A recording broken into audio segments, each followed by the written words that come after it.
Just when America has reached a breaking point with division, visionary influencer Danni Benson's I'm Proud of You Sis bro movement taps into the pulse and heartbeat of a culture radically torn. But this loving mom's voice of reason and calm has received national recognition. How'd you balance having your children and always traveling with the Yankee organization? When I became a dad, I said that I would always love like a mother. I feel like I have to try certain things or act a different way because I know some people or some kids. So join Danni Benson as she celebrates her special guests on her show and highlights their gifts and contributions to our world.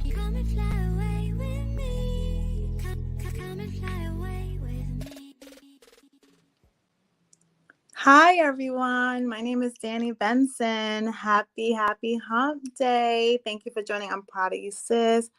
Please like, share, and follow. And comment if you want. I so appreciate you joining me today. I have part 2 of our conversation about Hurricane Ian. Hurricane Ian, basically, the reason I'm talking about it is so many people in Florida suffered because of Hurricane Ian. And last week, I had the amazing Alethea Shapiro talking about the devastation down in Florida that was caused by Hurricane Ian. So this week, I have the pleasure of having Alethea Shapiro back on my show. I'm proud of you, sis. I'm so proud of her. And she has 2 amazing guests that went through the storm and actually survived. And I just wanted to hear their story of people who are actually on the ground and just to hear their experience. And Alethea was so poignant in getting these 2 girls on the show to share their story. So I want to say, hi, Alethea. How are you? And welcome, Hi. Melanie and Lauren, to I'm Proud of You Sis. First of all, I want to tell you guys, I am so proud of you, both of you, for all that you've been through, and you are still here, with us. And I want to say I'm so sorry for all the things that you have been going through. But I'm so happy that you are here on my show to talk about your story and to share your story. So welcome to I'm Proud of You, Sis. Hi, guys. How are you doing today? Hi, how are you? Fine. Hi, Melanie. And hi, Lauren. How are you guys doing today? Good. Good. How was school today? How was school? It was okay. It was okay? It was cool. It was cool. Yeah. I know. So, first of all, how does it feel like even actually going back to school after the devastation that you guys experienced with Hurricane Ian? It was okay. It wasn't that bad. It's just that they had to shut down the internet. So, because the power went out and it didn't want to work. Did your school have flooding? Yeah, inside, since there's little space inside the door, it goes in and then it makes flood. Wow, did your school have flooding? No. It's an outdoor school. Oh, okay. So tell me, Lauren, tell me how you felt going through this hurricane, like you, your family, your loved ones. I just want you to share your story to our viewers. They had 2 very different experiences. Yes. So Lauren will tell you hers first. Yes. For us, our experience with Hurricane Ian was actually a first time because usually we evacuate, but this time we did not have money to evacuate. So we stayed for this one. For the couple of days that we had the hurricane, it was all right. We still had power. We still had everything. And then the storm passed and we lost our power and everything. We lost power for light, the food. We the boiler, it wouldn't, it was only cold water. You could, if you would wash your hands or shower, it was only cold water. And so we got so sick because we were showering with really cold water. And then losing all the food in the fridge, my grandma's medication, because it has to be refrigerated. My grandma couldn't use her machine, because she's on liver and kidney transplant and in dialysis at the moment. So the machine she needs to use for her transplants and all that. She wasn't able to use because we didn't have power. Her insulin needs to be refrigerated at a certain temperature. Without power, it couldn't be refrigerated. We lost all our food. Tell her about the temperature. Oh, inside the house it was so hot and muggy because like the windows were like sealed, like they opened maybe like 3 inches because they were like closed with something. Yeah, her windows were basically probably like an illegal, like not up to code, where they couldn't even open their windows. So her Really? apartment Because was. is it because of the flooding in the waters that was so high? No, I think it was like just a jammed window, right? Yeah. It was just jammed, so they couldn't even get any cross ventilation. Not that there was any breeze to talk about, but I mean, you know, the daytimes were fully in the 90s. So then you can imagine inside of an apartment when you can't even open a window. Didn't you say your guinea pigs were like almost gonna die? Like you had to bring your guinea pigs outside because it was so hot for them, and they have to be in a certain temperature so they're cool and they're safe. But it got so hot that we had to take them outside for a little. Wow, that you know what it is too, because of the water and the humidity. Like humidity makes like it even more hotter, you know, because it's like sticky and muggy. So like the air doesn't really move around. So I can't even imagine going through that experience, especially with your loved ones, especially when their life is on the line. You know, because and the frustrating thing was tell them about like the communities around you. Well, the communities around us, we live in a low income apartments for people that don't have money, a lot of money to like have a house throughout that. But the people maybe across the street, those apartments are pretty expensive and they're not for low income people. But those people had generators, they had light, they had hot water, and I think that was very unfair because just because we're low income doesn't mean we should be treated a different way or still not get the same rights that rich people do. Yeah, it was glaringly obvious.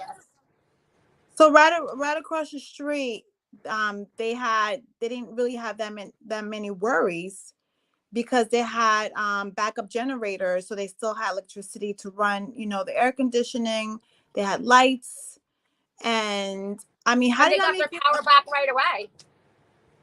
Okay, so so seeing that, and you live like right across the street, as you know, as a child, how does that make you? How does that make you feel?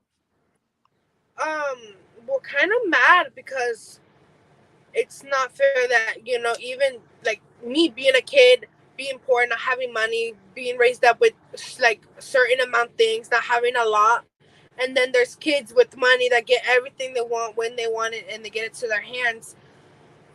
So I think that's very unfair, and it's frustrating.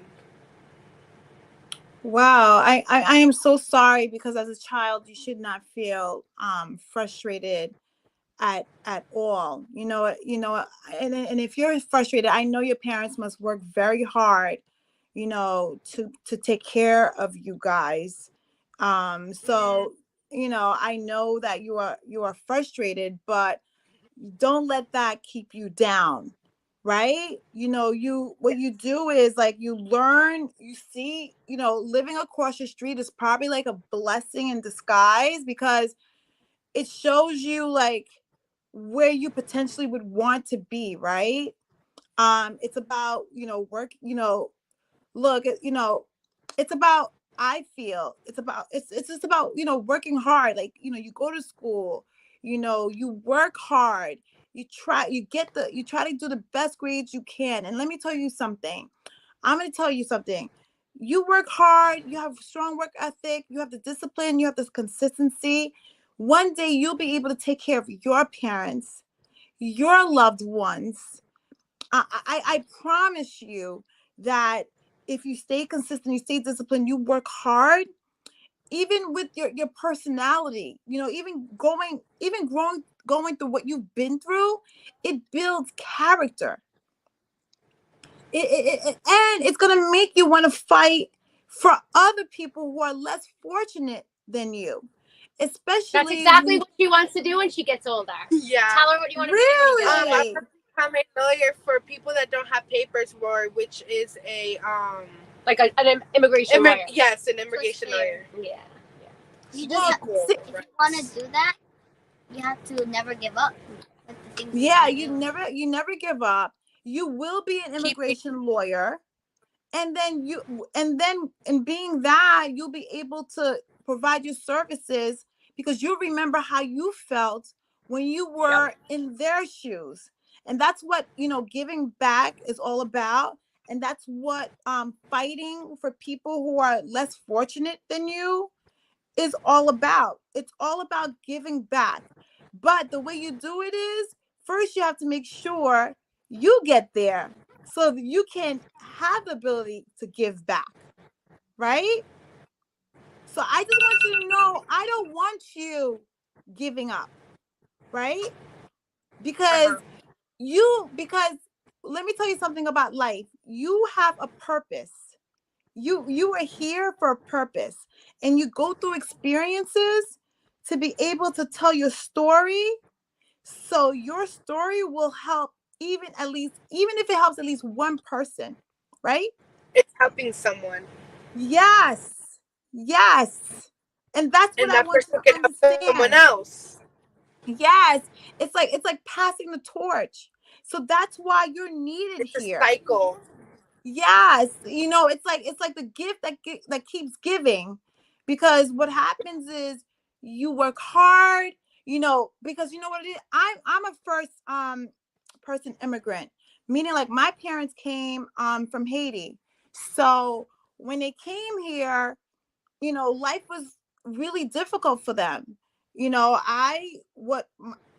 lived in a home, and it was like different cousins and different families live in the same home because the goal was to save money, right? So we can get our American dream, right? So my parents had two jobs. We all lived in one household because it was for us to not be here forever, right? So with life is you make a choice if you want to stay where you're at or you do something about it, right? So my family, when they Yes. came here, they didn't even know how to speak English, right? So we had to go to school, and sometimes didn't even know how to read my homework, so me and my siblings like had to figure it out. But watching our parents work so hard, we wanted to make sure, they were proud of us. We wanted to make sure that, all the sacrifices that they made for us was acknowledged. And we made sure that we did good in school, even at our poorest conditions that we lived in. Um, because we knew one day with all the hard work that we in tune would be successful, and then we would help our parents because they work so hard for us. So I want to let you know right now, you are a gift to your family. Thank you Always so much. remember that. You are a gift to your family. And even if your circumstances feels like, oh my God, when is this going to ever end, right? I want to tell you, this is just a blip of your whole life, right? Because you have a whole life ahead of you. So I don't ever want to hear you're going to give up. I don't ever want to hear, okay, why them, not me? Because I'm going to tell you right now, it's going to be you one day. You're going to be the leader in your family. And you're going to be able to when you live across the street, right? You're going to remember how those people where you are now feel. But the difference with you is you're going to go across the street and you're going to go and help the less fortunate. So that's why Yes. your life matters. So I know right now you might feel like you want to give up. Don't give up. Do you understand? Because Yes. because everything in life is a story that builds you stronger, and you could be selfish with it and don't help no one out, or you can be the person that is fruitful with it and make sure that what you went through, you don't want someone else going through that. So I just want to let you know that you are a gift. Thank you so Okay? much.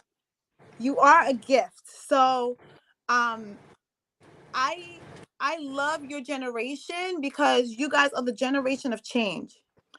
You guys have the the phone in your hand. You have the information in your hand. No one can't tell you what to do because you will read, you will research, and you will search for the truth, and you will fight for the people. So everyone can have the advantages as everyone else has, because sometimes it's just people are misinformed or it's miseducation. So I just want to let you know that you will help you will help your community prosper. So Thank you. remember that. Yes, you will they will be coming to you. They will be coming That's to right. you. Yep. So remember that, okay? And who is Melanie? Hi Melanie. How are you? I Good. How old are you, Melanie? Oh, you're 8? 10. You're 10. My daughter's just turned 9. You are in the 5th grade? Yeah. Wow. So tell me your experiences going through Hurricane Ian. Well, first, before the hurricane came, we went to our grandma's house because we knew that in our place wasn't going to be safe for none of us. So we went to my grandma's house, and a couple of days we've been there. The power went out. We had to stay there with cold, and when we came back to our house, everything was flooded. All shoes around everywhere, books and everything around. Um, it was like really filled up. Like you can, I thought it was gonna be lower, and some people. It was like half. It was like 4 feet. Yeah. She lives like in a mobile home community. So the infrastructure, is different. Lauren lives in like an apartment complex. So the infrastructure is different, but her community, it was like mobile home trailers, and they were flooded halfway. Yeah. Like halfway. And some people had to sleep in cars and stuff because there was no air in their house. So, and they had to take a shower with cold water. Next time we came to over there, we had to take a shower there because my grandma's power started going more lower if we took a shower there. Mm-hmm. So we took a shower over there, and we had to be grateful that at least we have taken a shower. We still took a shower instead of hot water, and everything was dark. We didn't know. Since I have a cat, she got really really sick. So we couldn't take her to a vet because we thought it was gonna be too much money. So we tried our best, and now she's okay. So yeah. Melanie's, all her neighbors, did everybody lose their furniture for the most part? Like, yeah, it was, you can't even imagine what her community looked like. Everything. I mean, everything had to be gutted. It was piles 10 feet high. I mean, literally in front of every house, 10 feet high. And again, her area is literally a half a block from the Collier County government. And they also did not get power for a week, which was just so crazy. So not only did they not get power for a week, but like we said, it was hot. And then the furniture, they just recently, literally over a month it took, 5 weeks. They recently just finally removed it. But I see a lot of people still have more out. Yeah, they said they had to be patient for them to come back. And some people over there, like my friend, she still doesn't have power. Oh my god!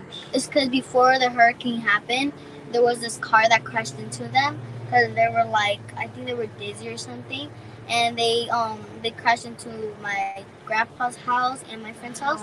So they don't have power for a long time now. They still don't have power, which is crazy. When I drove in her community, it reminds me of being in Cuba or like a third world country. I felt so horrible when I left her community that first night because I got there late in the afternoon and I left around dusk, and I was just heartbroken, pulling out of the community, being like, I don't even know how these people are going to do it another night. It was so hot, water all over, shell-shocked, furniture outside. Nobody had mattresses. Everyone's mattresses got ruined. Most people didn't have even air mattresses. People didn't even have food and water because their cars got flooded in her area. So it was two different experiences. She got the flood, she got the after effects. And when you already are struggling and your power goes out, that you know really can put the nail in the coffin in some ways. And how do you feel, Melanie? Do you feel like discouraged with what has happened to you and your family? Yeah, I do feel like bad and stuff because what Lauren said, it's not fair that other people get to have light, power, and everything, and we don't. And it's just like bad that other people have to suffer with some people have kids and babies over there, and they don't even have the money to pay for their food, like milk and yeah. But I And the know, but crazy I thing know, about but I know people's Alethea. I know Alethea and so many amazing humans did their very best to help, both of your communities. So I want to tell you, Melanie, that there are so many great angels out there, and I know that you may feel really like sad right now, and sad for what's happened to your loved ones in your community. But I just want to let you know that your future is bright, right? Your future is bright. You are a fifth grader, and I know your loved ones are working so hard for you to obtain the American dream. And what happens is when you are immigrant, this is a new place, and you have to like figure things out. But I don't want you to lose hope, because it's not going to be like that forever. It's just something that happens like one day at a time. Your family is pouring so much into both of you guys, because you are their future, right? You are going to be the person that's going to go to school, go to college for the first time in this country, right? And what do you want to do, Melanie? What do you want to become? I want to become a vet just in case other people have pets, and if they don't have the money, we can just do it free for them to have their pet. And like other people, they have the money to pay for their animals, and I just want to be like a person that helps them with their animals, so they don't have to waste so much money for other things they need. An animal can help them during depression, anxiety, during hard moments, and so that's a really good thing that you're doing that. Yeah, and there's my teacher. She has a daughter that has this type of thing that her blood sugar goes too up, and if she doesn't eat something, I think sweet or something, maybe diabetes. yeah, Diabetes. yeah. She has a dog, but there's some type of dogs that can tell you that they put the paw on you. Or, She's a service dog. Yeah. yeah, if I do have a lot of money, I could actually pay for them for that if they do have a daughter or son or child that is like sick like that. Oh, that's a nice idea. Let me tell you something. I love animals too. I have a poodle, and going to a vet is very expensive. And that's why I want to say you matter. You matter, because we're going to need someone like you going to college, being a doctor, because a vet is a doctor for pets, right? And this is how you pass the torch, because you're going to give back to your community, because pets are basically our family members, right?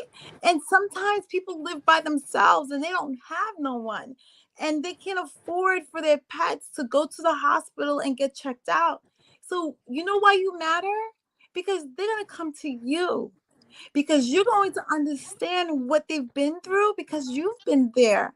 You have a cat. Your cat didn't feel well, and unfortunately, you could not afford the services to bring your cat to the hospital, right?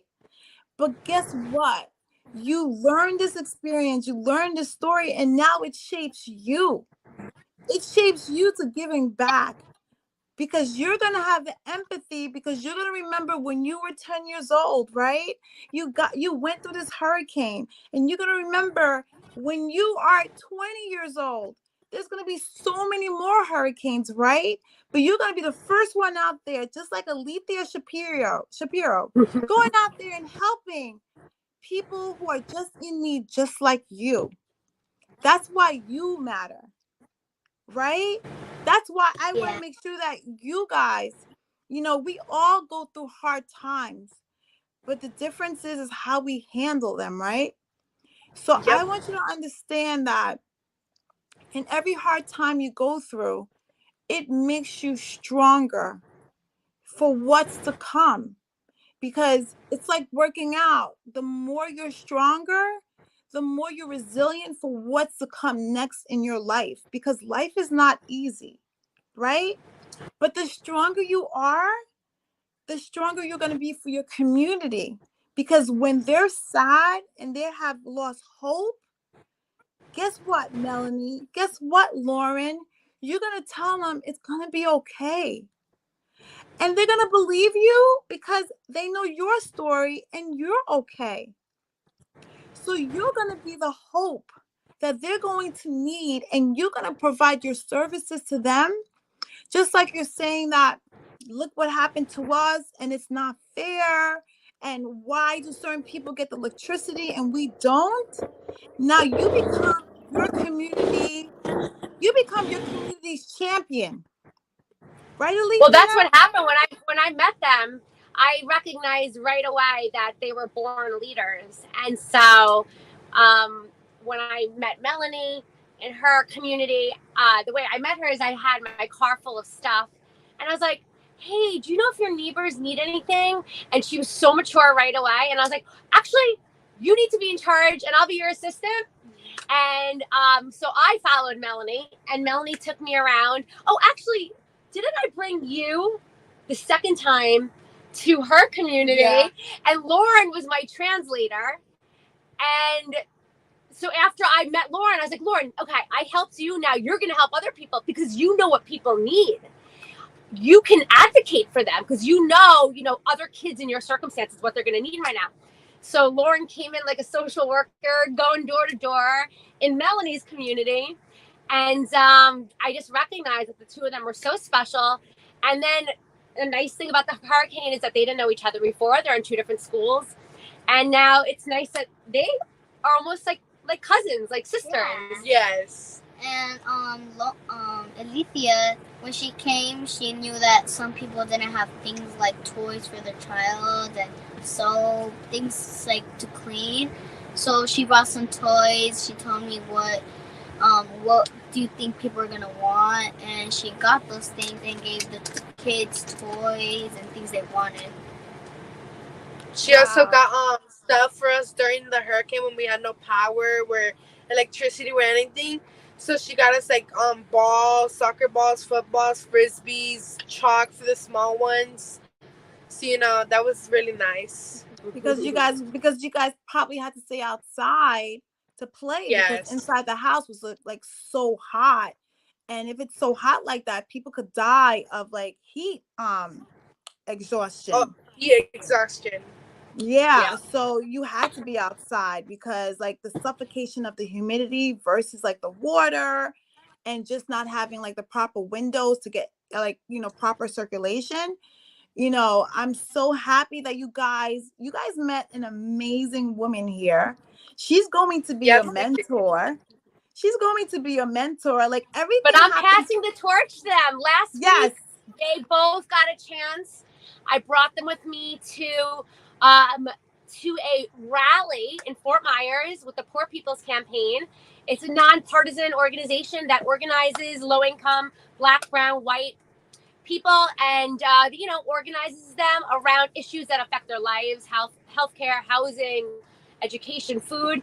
And both of them got a chance to speak at the event, so that was really exciting. Lauren got to make a speech, and then me and Melanie were interviewed afterwards with the local news, and that was her first interview, and she did amazing. Both of them did amazing. See, you're ready. See, everything happens for a reason, so you can learn your purpose. You guys are already born leaders. So sometimes I say, when bad things happen to you, there's a reason sometimes, because it pulls out what needs to be pulled out of you to find your purpose within. And then once you find your purpose, then you become fruitful and help other people hopefully find their purpose. So just like Alethea is passing the torch to you guys, one day you'll be passing the torch to someone else. So I just want to tell you guys so much. I'm so happy. I am proud of you, Lauren. I am proud of you, Melanie. Thank you so much for coming on. I'm proud of you, sis.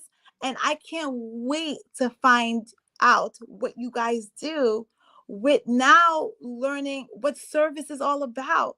Because service and helping your community brings a smile to someone's face, because sometimes people feel like people don't care about them.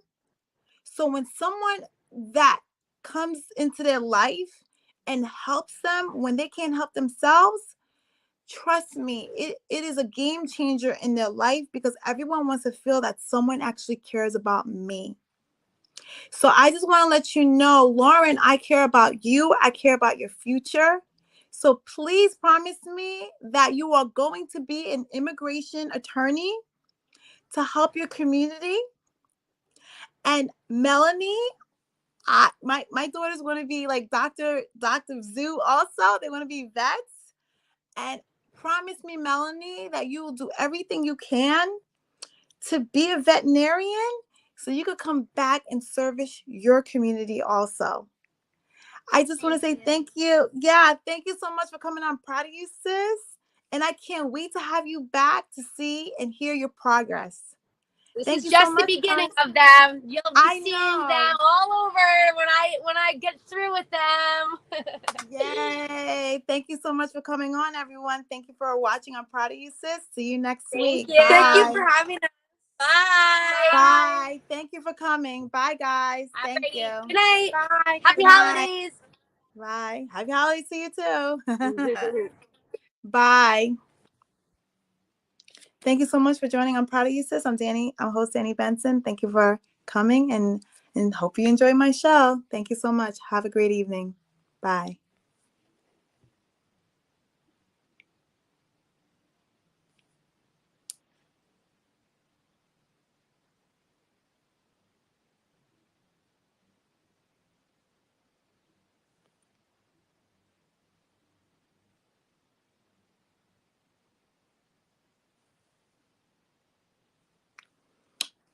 Hi, everyone. I just wanted to talk to you about this amazing show we just had, and it's a show about service. It was important for me to have this show because, Veterans Day just passed, and so many people gave up their lives for us in this country, this great country called America, to make sure we have our liberties, our freedom, and we're able to pursue happiness.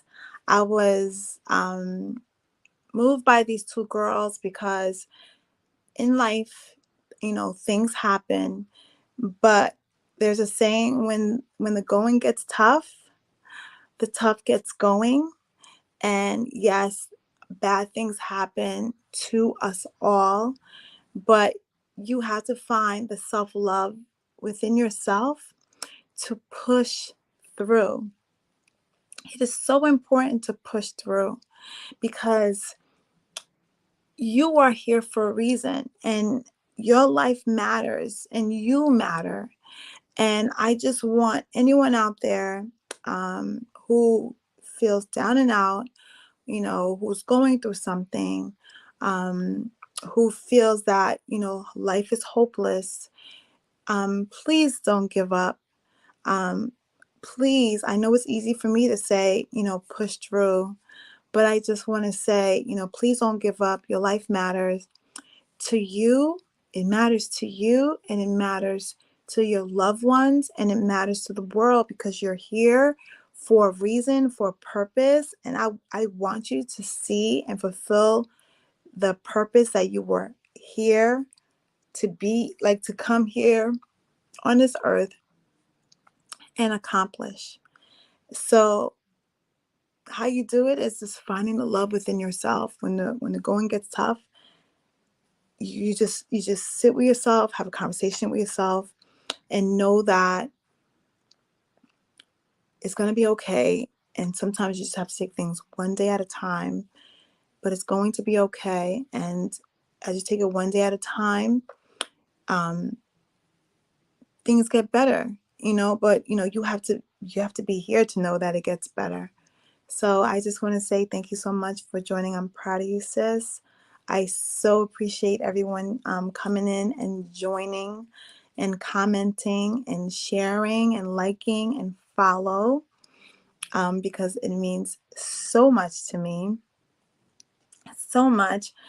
Um, um, I just want to give out positivity, because with the world so crazy sometimes, and all you hear is just a lot of negative news. My show, I'm Proud of You Sis, is just giving people their flowers, giving men their flowers, because I have a series called I'm Proud of You Bro also. So I give men their flowers, cigars, just to let people like to hear someone say, I'm proud of you, because as you get older, you really don't hear those words. And it's nice to hear those words from someone else, because it actually makes you feel that you are seen, you are valued, you mean something to someone, and you mean something to the world. And that's why I came up with my show, I'm Proud of You Sis, and I'm proud of you, bro, because I wanted that person to know, even if they're not a celebrity, your contribution to the world, to your community, to your loved ones, to your family, to your friends, means something. And it maybe you don't understand the appreciation of it, and maybe you don't hear thank you as much, but it means something to someone. So my show is about love and light and giving back, and ordinary people all over the world making a difference with what, with the talents that they have or the gift that they have. And they come to my show and drop gems. And hopefully those gems will help at least one person out there who is watching my show. So I am Danni Benson, host of I'm Proud of You Sis. Thank you for joining, and have a nice night. Bye.